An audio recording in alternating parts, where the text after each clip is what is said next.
আসসালামু আলাইকুম রহমতুল্লাহি ওবরাকাতু। 2025 সালের এসএসসি পরীক্ষার ফলাফল প্রকাশ হয়েছে।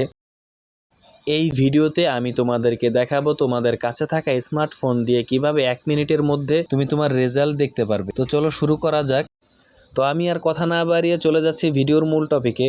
মোবাইল বা ডেস্কটপ যেটাই হোক না কেন, সেখান থেকে যে কোনো একটি ব্রাউজার ওপেন করে নিতে হবে। তো আমি ক্রোম ব্রাউজারটি ওপেন করে নিলাম। ক্রোম ব্রাউজারটি ওপেন করার পর সার্চ বারে ক্লিক করে দিলাম। সার্চ বারে ক্লিক করার পর এখানে eboardresults.com লিখে সার্চ করতে হবে। তো eboardresults.com লিখে সার্চ করার পরে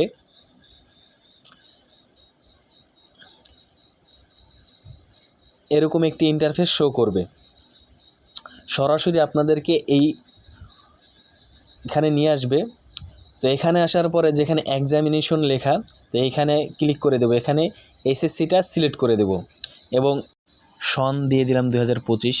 বোর্ড কুমিল্লা হলে কুমিল্লা, বরিশাল হলে বরিশাল। যেহেতু আমি ঢাকা বোর্ডের, তাহলে ঢাকা বোর্ডটা সিলেক্ট করে দেবো। আর যদি আপনার কারিগরি শিক্ষা বোর্ডের হন তাহলে টেকনিক্যালটা সিলেক্ট করে দিবেন।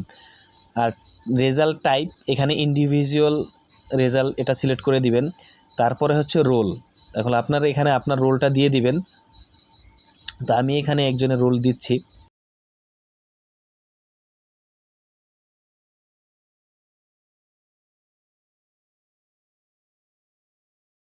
রোল বসানো হয়ে গেলে এবার রেজিস্ট্রেশন নাম্বারটি এখানে বসিয়ে দেবেন। তো আমি রেজিস্ট্রেশন নাম্বারটি বসিয়ে নিচ্ছি।